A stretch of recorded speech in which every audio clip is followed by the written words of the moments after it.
proteção ao trabalhador brasileiro em meio à pandemia da Covid-19.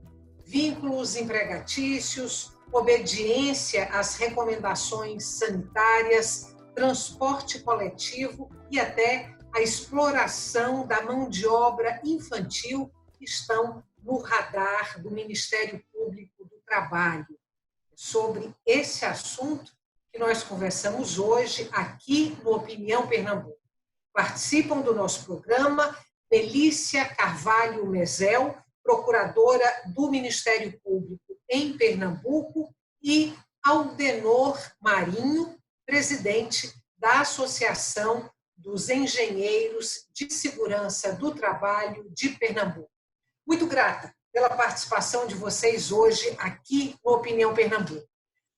Antes da gente falar da segurança do trabalhador, os que estão voltando agora ao trabalho, os que não puderam se ausentar do trabalho, eu queria repercutir com vocês as 3 medidas provisórias que foram editadas pelo governo federal e que mexem nas regras trabalhistas por conta aí da Covid-19. Somando essas 3 medidas provisórias, o trabalhador brasileiro está assegurado, está numa zona de conforto, ou o que a gente tem, na verdade, é uma precarização do trabalho? Eu queria dizer que, infelizmente, o trabalhador não está numa zona de conforto. Se a gente observar, você anda pela cidade, causa, inclusive, uma tristeza a quantidade de estabelecimentos que a gente vê com aquela placa vende-se. Por quê? Porque, embora tenha havido essas medidas, o fato é que a grande maioria das empresas, elas são de pequeno, médio porte. Então, são empresas que elas não têm ali uma reserva de caixa para aguentar um tempo significativo. Se a gente verificar, amanhã, dia 11 de junho, completaram 3 meses que a OMS declarou a situação de pandemia da Covid-19. Então, o que acontece? Foram muitas mudanças. Ainda que tenha vindo essas medidas provisórias do governo para tentar preservar o emprego e a renda, o fato é que, infelizmente, muitas empresas não conseguiram, mesmo diante dessas medidas, continuarem, e muitos trabalhadores tiveram realmente, enfim, estão engrossando um número já muito significativo de desempregados. Eu não entendo que veio a facilitar a vida do trabalhador, Estela. Primeiramente, agradeço o convite, é um prazer poder falar no seu programa. Essas medidas, elas têm um intuito, de alguma certa forma, de facilitar a vida para o trabalhador. Elas têm medidas que buscam isso, de algum sentido, mas, na prática, elas se revertem pouco favorável para o trabalho. E o que a gente encontra, eu concordo com a doutora Melícia, é um cenário triste, é um cenário onde o trabalhador ele tem perdido o emprego, ele tem a dificuldade do acesso ao emprego, inclusive, aquele que já estava desempregado. E isso se reflete também na nossa categoria, na engenharia de segurança do trabalho. Realmente, as medidas elas não foram eficazes nesse ponto de vista. Eu queria, são as medidas provisórias 927, 936 e 946. Eu queria repercutir com vocês rapidamente a medida provisória 936, que é aquela que permite redução de jornada com redução de salário. Essa redução podendo ser de 25%, 50% ou até 70%, isso por até 90 dias, e quando houver essa redução, tem aí uma compensação bancada pelo governo proporcional ao seguro-desemprego. Ainda que haja essa compensação, há perda de salário. As medidas do governo brasileiro estão sendo muito tímidas em proteção ao trabalhador, em proteção à garantia do emprego e preservação de renda. A gente sabe que esse contexto da pandemia era algo inimaginável. Nenhum de nós, nenhum dos setores, sejam setores econômicos, seja o setor público, privado, imaginaria que a gente teria uma pandemia de tão grandes proporções. E lógico que a gente reconhece que houve um esforço do poder público, da sociedade, da iniciativa privada, para tentar buscar mecanismos para minimizarmos esses danos, né? É claro que, à medida que elas iam sendo implementadas, a gente verificava que não estavam acompanhando, logicamente, todas as dificuldades, porque as dificuldades elas iam se agigantando com o passar do tempo. Então, ainda que tenham sido criadas, logicamente, com essa vontade de tentar preservar as empresas, porque sem as empresas não há trabalho, logicamente que a economia para completamente, mas o fato é que elas se mostraram, como nós diríamos assim, insuficientes para atender a esse quadro generalizado realmente de dificuldades que foram surgindo com o passar do tempo. Na minha visão, Estela, a gente entende também que faltaram medidas positivas, eu diria. Medidas em que efetivamente houvesse um investimento para o mercado, para o setor industrial, que se manteve, uma boa parte da indústria se manteve ativa e a gente não viu esse reflexo. Algumas empresas fizeram uso vamos dizer, das medidas adotadas pelo governo. Essas empresas, algumas conseguiram, se não completamente, mas parcialmente manter os seus empregados, mas o que a gente percebe é que outras medidas que vieram paralelas às medidas provisórias, elas acabaram postergando, de uma certa forma, esta crise de epidemia no Brasil, uma pandemia a nível global, e o que ocorre é que ela ficou muito longa. Ocorrendo isso, acaba que o período em que as empresas têm uma maior dificuldade financeira, ele se estendeu muito. Então, por exemplo, ao invés de investir no isolamento social, que poderia ter acelerado esse processo vamos dizer, da nossa curva, teria sido uma curva mais rápida e possivelmente uma curva em que hoje a gente já poderia estar vivendo um outro cenário melhor recuperado, vamos dizer assim, a economia já poderia estar dando algum tipo de reflexo. Mas o que a gente viu foram muitas brigas, muitas discussões dentro do próprio governo e, com isso, as medidas elas não foram eficazes do ponto de vista também financeiro. E agora a gente já tem algumas cidades fazendo a flexibilização do isolamento social, então muita gente voltando aí ao mercado de trabalho. Eu queria saber, doutora Melícia, se o Ministério Público do Trabalho tem um protocolo de orientação para a volta desses profissionais ao trabalho. Se há um protocolo de orientação ao empregador, para que proteja os trabalhadores. Sim. Desde a declaração de pandemia pela OMS em 11 de março, no dia 13, a gente já se reuniu aqui em Pernambuco e criamos um plano de atuação regional, um plano organizado, por meio do qual a gente elegeu os setores que eram considerados os setores críticos. Por quê? Porque, por serem atividades essenciais, elas não iriam parar. E, a partir desse momento, a gente expediu uma série de recomendações. Aí aqui eu cito ao setor de saúde, ao setor de supermercados, ao setor de farmácias, né, de setor de telemarketing, ao setor de entregas por aplicativos, enfim. Todas essas atividades que continuaram funcionando, nós expedimos recomendações com orientações precisas, orientações objetivas, todas elas fundamentadas nas recomendações das autoridades sanitárias e dos nossos peritos do MPT, para que essas atividades que continuavam funcionando, elas pudessem oferecer aos seus trabalhadores, então, no caso, os empregadores, pudessem oferecer aos seus trabalhadores o mínimo de garantias para que pudessem exercer o trabalho em segurança. E essas garantias, essas recomendações visavam a proteger não apenas o trabalhador, mas também o cliente que em busca daquele serviço. Então, um exemplo, isso valia para supermercados, padarias, farmácias.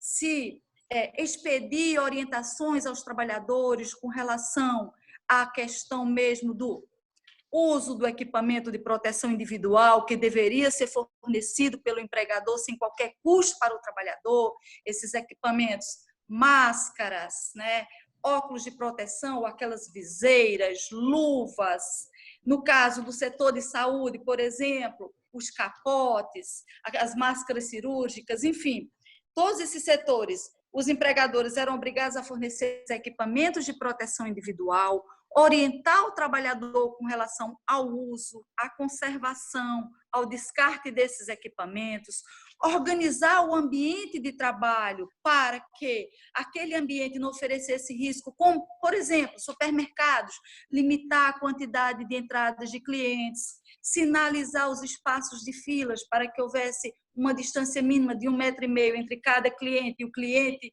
em relação ao operador de caixa, instalar anteparos ali no caixa para que houvesse a mínima possibilidade de contágio entre cliente e operador, os setores de padaria, também esses anteparos, os setores de açougues, então, conceder as máscaras, as luvas, cuidar para que todo aquele ambiente fosse higienizado ao longo da jornada, ou no mínimo a cada 3 horas, higienizar também os móveis, os equipamentos, como, por exemplo, os carrinhos, estou me referindo aqui ao supermercado, os carrinhos, as cestas, as esteiras, até aquela maquineta que é utilizada para o cliente pagar a compra com cartão de débito ou crédito. Recomendamos expressamente que o empregador criasse um protocolo ali de verificação no início da jornada, para saber se aquele trabalhador que está vindo trabalhar, ele apresenta algum sintoma suspeito da Covid, e assim ocorrendo, orientar o trabalhador a ir para casa, e esse trabalhador, então, fica aí em isolamento, em quarentena, para que ele pudesse se cuidar. Orientamos para que fossem afastados do ambiente de trabalho todas aquelas pessoas que se encontravam em grupo de risco, não é? Os idosos, as gestantes, lactantes, pessoas com doenças crônicas. Doutora Melícia, a gente precisa fazer um intervalo curtinho, volta daqui a pouco. E quando a gente voltar, doutor Aldenor, eu vou querer saber aí quais são os procedimentos, as orientações da Associação dos Engenheiros de Segurança do Trabalho de Pernambuco, exatamente para esses profissionais que não ficaram em isolamento social e para aqueles que estão retornando agora ao trabalho. Nosso intervalo é curto, a gente volta já.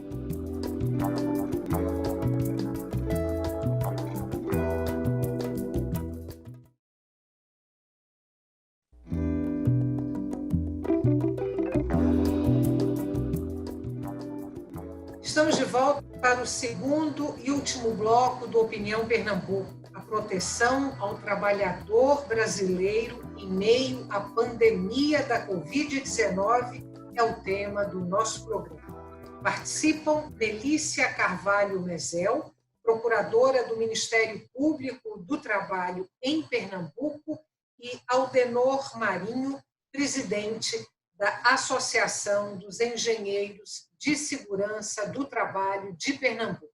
Lembrando para você que o Opinião Pernambuco também é veiculado pela Rádio Universitária FM e pela Rádio Universitária Paulo Freire AM. Aldenor, vamos falar agora da Associação de Engenheiros aí de Proteção ao Trabalhador, ao Trabalho. Eu queria saber quais são as medidas principais que vocês estão aconselhando como protetoras aí da saúde do trabalhador nesse momento de pandemia e saber se vocês trabalham tanto com as empresas nessa orientação quanto com os sindicatos. Pois não, Estela. A AESP ela tomou a iniciativa, eu diria, a nível nacional, através da montagem de uma comissão AESP Covid-19, através de uma convocação que fizemos na internet, e com 25 engenheiros e engenheiras de segurança, a gente desenvolveu as recomendações de engenharia de segurança do trabalho. Essas recomendações, elas se encontram disponíveis no nosso site, são formadas por um conteúdo geral, que se aplica a todas as empresas, com as devidas adaptações, e protocolos individuais, que são específicos para determinados ramos da atividade. Então, nós temos um protocolo para supermercados, um protocolo para farmácias e drogarias, um protocolo para profissionais de saúde e daí por diante. Nos protocolos gerais, aquelas medidas gerais, nós dividimos. A engenharia ela é sistemática, então a gente distribui com as ferramentas que nós tratamos no nosso dia a dia. Então, nós temos as medidas de ordem administrativa ou organizacionais, que aí a doutora Melícia citou algumas delas, né, como o afastamento de profissionais sintomáticos, a organização de filas em refeitórios, especificamente dentro das empresas, né? Então, refeitórios, locais de maior aglomeração, como vestiários também. E essas medidas administrativas, elas representam cerca de 80% de tudo que as empresas podem fazer. Em seguida, nós temos as proteções coletivas, por exemplo, as proteções de policarbonato e outros materiais que estão sendo instalados, principalmente nos caixas de supermercados e outros tipos de lojas, que a gente chama de proteções coletivas. Elas protegem qualquer trabalhador que esteja entre o público geral e o seu posto de trabalho. E as proteções individuais, os equipamentos de proteção individual, que são os EPIs, que ficaram tão famosos, né, nessa pandemia do novo coronavírus. Hoje todo mundo sabe, ou pelo menos imagina, o que é um EPI. Né? Essas medidas são basicamente as principais, e dentro delas é que aí sim, nós temos dezenas de medidas, né, nesse tipo de medida administrativa, coletiva e individual. Essas medidas nós divulgamos através de diversos parceiros, e isto a nível nacional. Nós fomos a entidade regional de segurança do trabalho que tomou a iniciativa no Brasil para desenvolver essas recomendações. Tivemos o apoio da nossa entidade nacional, a ANEST, e através da ANEST, o apoio de mais 13 regionais filiadas à ANEST. Essas entidades estão espalhando essas recomendações por todo o país, e também tivemos apoio de entidades públicas, de órgãos públicos, instituições, como, por exemplo, o próprio Ministério Público do Trabalho.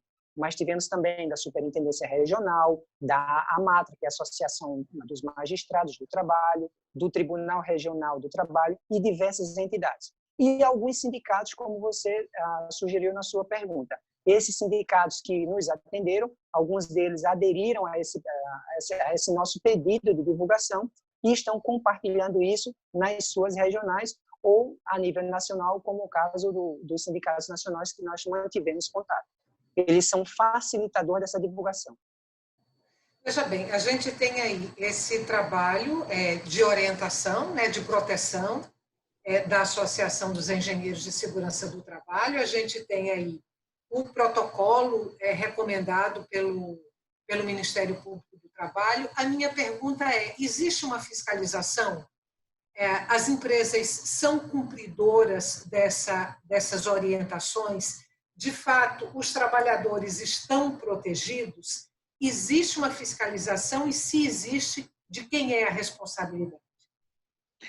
Estela, veja, a partir do momento que a gente expede essas recomendações, nós abrimos aqui no âmbito do Ministério Público do Trabalho um procedimento, que a gente chama um procedimento que vai acompanhar o cumprimento dessas recomendações, por meio de documentações que solicitamos à empresa.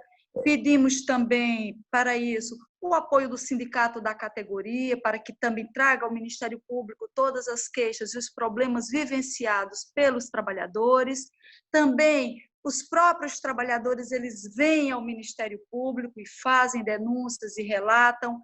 E, nesse momento, a gente atendendo a essas determinações das autoridades públicas para que não houvesse exposição, então, também os nossos peritos não estavam podendo ir a campo fiscalizar, mas, mesmo assim, todo esse acompanhamento era feito desta forma, inclusive com apoio. A gente mantinha constantemente reuniões com o governo do Estado, com o município, com os secretários, com a polícia, para poder, na medida do possível, ir verificando se essas situações estavam sendo observadas. Lembrando que a gente tinha sempre esse feedback, porque o próprio trabalhador que denuncia, ele vem ao Ministério Público, que ele quer saber o andamento, ele dá esse feedback, o sindicato da categoria e também os auditores fiscais do trabalho, que junto com o Ministério Público ficam nesse acompanhamento e, se preciso for, inclusive em campo, para verificar se estão sendo atendidas.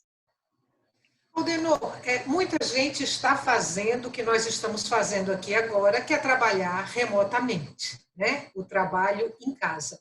A minha pergunta é se existem medidas protetivas ou medidas de orientação para quem está nessa situação que nós estamos agora, trabalhando de casa por conta do isolamento social. Te pergunto se são orientações específicas, se isso inclui hora extra, se isso inclui o direito à desconexão, ou se esse trabalhador remoto está, de alguma forma, desprotegido. É um mundo novo, o teletrabalho, de certa forma, para a maioria das empresas, Estela, ele é um mundo novo. Algumas já adotavam essa rotina do teletrabalho parcialmente ou integralmente para os seus trabalhadores, mas para a grande maioria das empresas isso começou agora. Só que existe uma legislação específica que ainda é um pouco limitada, não é muito ampla, e com isso ela deixa algumas lacunas a serem discutidas, trabalhadas entre o empregador e o empregado.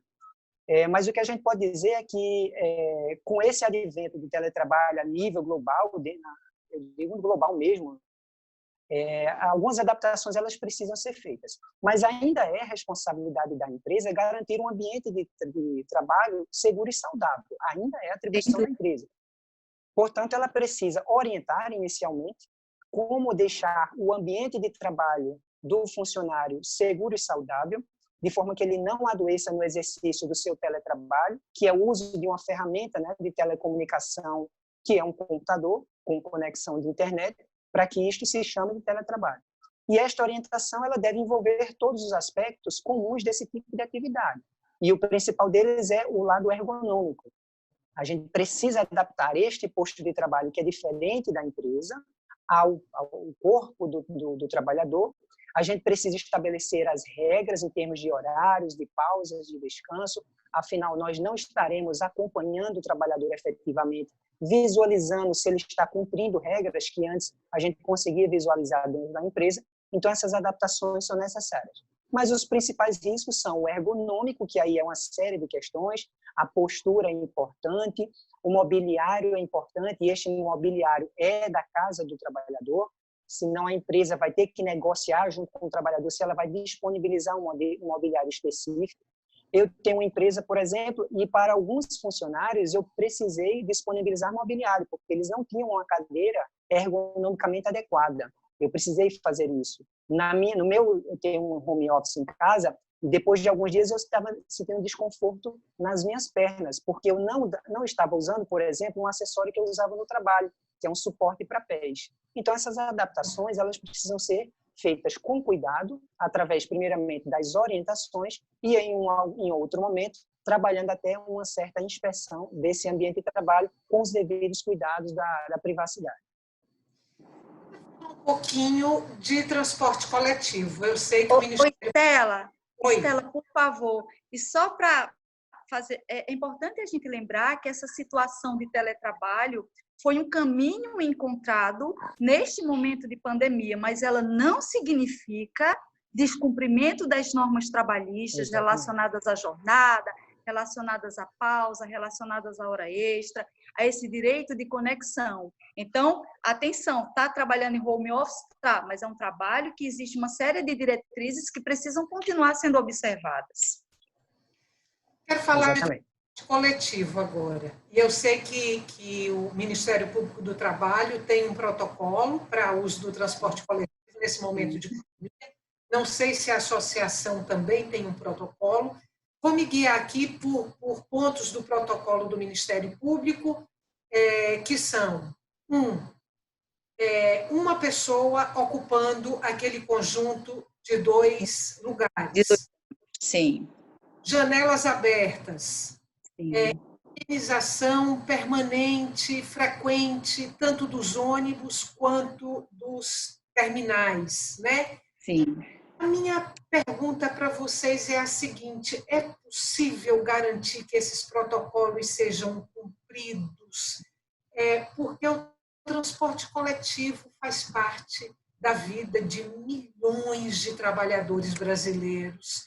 E eu imagino que eles estejam muito vulneráveis usando o transporte coletivo nesse momento de pandemia. Estela, excelente você ter tocado nessa situação, nessa questão. Agora mesmo a gente fez uma reunião, o Ministério Público do Trabalho, anteriormente teve uma reunião o Ministério Público do Trabalho, Ministério Público Federal, Ministério Público Estadual, Secretaria de Saúde. Por quê? Com a volta às atividades, você sabe que esse transporte coletivo vai ser novamente muito utilizado.